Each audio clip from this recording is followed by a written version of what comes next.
Welcome back for another episode of the Sports Playbook, where I will give you a breakdown of what's been happening in the world of sports over the last 7 days. You're joined by your host, Demos. Just a quick summary of what this podcast will be about. I'm a sports fanatic and I would love to share my knowledge with you, the listener, and break down the ever-changing, fast-moving world of sports. This podcast is designed to give you all the updates you need in the time it takes you to do your daily commute. In today's show, we will be talking about the key stories in the AFL, the NRL, football, and netball. We will dive into the world of motorsport in the Burning Rubber Breakdown, provide a fast fact for your pub chat, and 3 sports I'm looking forward to in the next 7 days. With that, let's get right into it. In cricket this week, Sam Consist is back playing Shield cricket. It's great to see him come back into the Shield side after heading to Sri Lanka for the recent Australian Test Series. Sam was sent back home to work on playing for New South Wales in the longer test format. A move, in my opinion, that's quite smart considering the World Test Championship is coming up in June and he'll want to give himself every available opportunity to play in that Test Series. Also in cricket this week, Scotty Boland ripped through the New South Wales attack with fantastic figures at the SCG. Yes, Scotty Boland tore through those New South Wales batters with fantastic figures for 6 for 46 in the first innings and overall game figures of 10 wickets for 102 runs.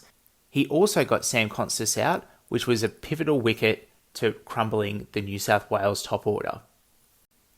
In the NRL, Christian Welch writes goodbye. Christian Welch had the perfect goodbye. He wrote every player, every coach, and every staff member at the Storm a handwritten thank you letter. What a true gentleman. Christian is only 30 years old, and I'm sure if he wishes, he would be the perfect advocate for rugby league and a great role model for the game itself. Also in NRL, South Sydney's season suffers a huge blow before it's even started. Cam Murray unfortunately tore his Achilles in a devastating blow for Souths. He'll be unavailable for at least 5 months, and for New South Wales fans, yes, that unfortunately rules him out of the State of Origin series in a huge blow for New South Wales as well.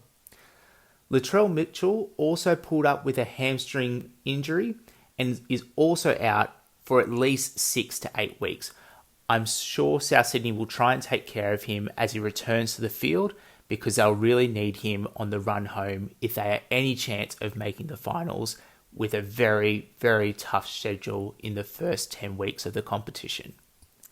And in netball, New South Wales Swifts have named their co-captains for season 2025. The New South Wales Swifts have named Paige Hadley and Maddie Turner as their co-captains. This change comes as Maddie Proud is preparing to have her first child with New South Wales cricketer Daniel Hughes. The New South Wales Swifts will be on court for Teen Girls Cup pre-season games from the 13th to the 16th of March in Adelaide. In football, the Matildas and the Socceroos launched their new kit for the 25-26 season. This was the first time a First Nations artist has been commissioned to design both the home and away jerseys for both teams. The home jersey is a bold green and gold pattern that is designed to show the power of diverse communities changing the game in Australia. The Matildas debuted the kit at the Shebeleys Cup on Friday against Japan, going down 4-0. The majority of the women's players took to Instagram and changed their profile pictures to the new kit design, in a move that I'm sure would have impressed Football Australia for that additional PR value. And in the AFL, Adora Fertility becomes the first fertility sponsor of an AFL club, sponsoring the Sydney Swans. This will be a 2-year partnership that covers the men's and the women's team. This partnership will aim to raise awareness of infertility and promote affordable, high-quality fertility treatments in Australia. Through Adora Fertility, there have been 12,000 babies born through Adora. Well done to both the Sydney Swans and Adora Fertility on this partnership. And with that, we will take a short break and after get into the week that was in motorsport with the Burning Rubber Breakdown.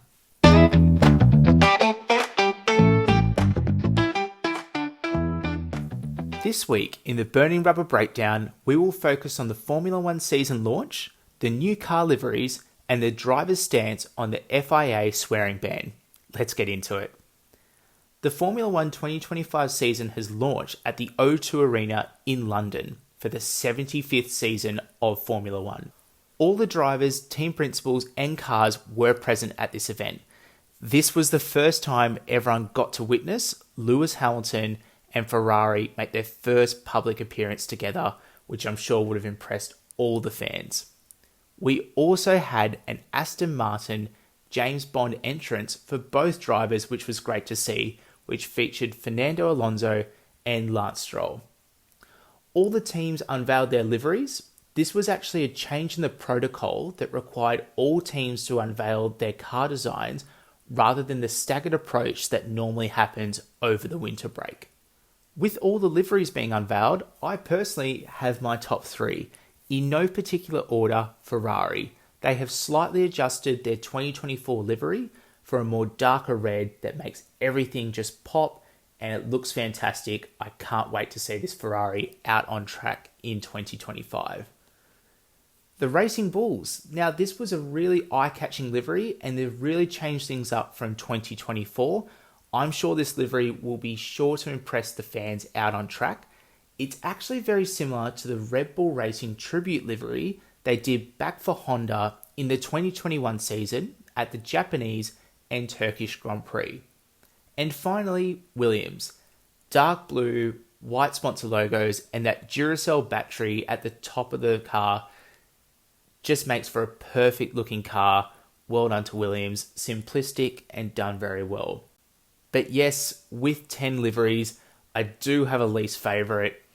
It is Aston Martin. They haven't changed much year on year. They've stuck to their traditional British racing green. Those across their whole racing portfolio. I will point out it's not a bad livery. It's just not doing much in my opinion. But yes, Aston Martin would be my least favourite. Oscar Piastri has launched a burger with grilled. The burger's called OP81 in homage to his race number 81. So, if a charcoal bun and a papaya sesame seed are your go, well, you better race into grilled and secure your grid position while stocks last. Yes, that was an attempt at humour. I do apologise in advance, but it was too good to be true. Carlos Sainz takes his stance against the FIA swearing policy.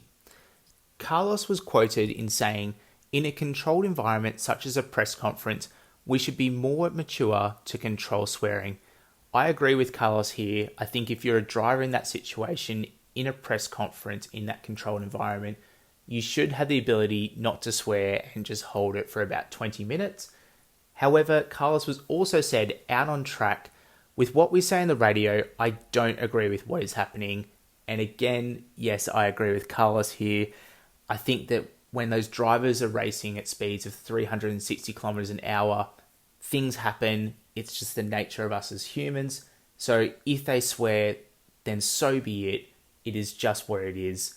He also went on to mention that it is good for Formula One, so you can really see the real driver behind that helmet, conversing with the engineer, conversing with their team. I thought it was great for Carlos to speak out. There was 2 incidents last year with Max Verstappen and Charles Leclerc, which I think really tainted that FIA swearing policy. And I think it's really refreshing for someone like Carlos, from an objective point of view, to come in and say this. So well done, Carlos. And that was your week in motorsport with the Burning Rubber Breakdown. Now, it's time for Fast Facts for Pub Chats. It is Fast Facts for Pub Chats. The NRL has released their annual report for 2024, and they have said they are the number 1 sport in Australia and the Pacific, which, yes, you guessed it, ladies and gentlemen, they are claiming to have beat the AFL. Just to recap some of the things that were in this annual report, the NRL have recorded $745 million in revenue. They had 4.79 million people in attendance in 2024, and their viewership was at 205 million, which is, they're pretty incredible stats. So well done to the NRL for a fantastic 2024 season. So if you're looking at that, You would say the NRL has the upper hand over the AFL. However, I'm sure the AFL will fire back with their new broadcast agreement for season 2025, and it's going to be a very interesting battle to see what happens in terms of who gets that top spot. Is it the AFL and is it the NRL? That is your fast fact for your pub chat. And with that fast fact for a pub chat, we have now reached the top 3 sports I'm watching this week. In Formula 1, the pre-season testing will kick off in Bahrain from the 26th to the 28th of February. All teams will be on track, so it'll be really interesting to see who's out on top early. Yes, you can get somewhat of a gauge, but I wouldn't take this as Bible going into the Australian Grand Prix. The NRL will kick off their season in Vegas on Sunday, the 2nd of March, Australian Eastern Daylight Saving Time. There is 4 games of rugby league with 2 games in the NRL. The Raiders against the Warriors, Cronulla against the Panthers. We have our Gillaroos playing England, and we also have the Super League playing as well. So what a great way to kick off the season in Vegas. And in AFL, their pre-season also kicks off with numerous games from the 25th of February to the 2nd of March. And with that, the final whistle has blown on today's episode. Thanks for tuning in. We will catch you on the next play.